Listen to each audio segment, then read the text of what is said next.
ગઈને અમારા માટે લાઈવ પ્રોગ્રામ બનાવે છે, અમે ડીજેનું કર્યું નથી, બરાબર?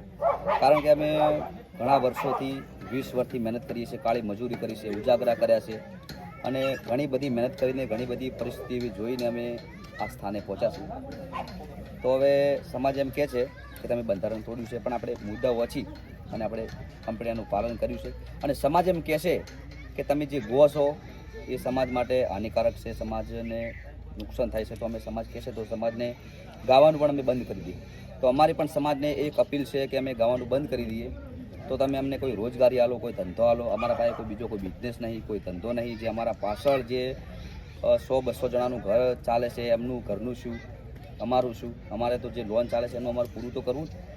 એક સવાલ છે કે જ્યારે આ બંધારણ બનાવવામાં આવ્યું એના પહેલાં દરેક ગામના લોકોના જે આગેવાનો છે એમની પ્રતિક્રિયા લેવામાં આવી હતી. શું તમારા ગામમાંથી આ પ્રકારે જે વરઘોડ નીકળ્યું હતું એની કોઈ પ્રતિક્રિયા લીધી હતી? હા, જે અમારા ગામમાંથી 4 થી 5 માણસો ગયા હતા, બરાબર છે. પછી અમારા જે કુટુંબમાં લગ્ન હતા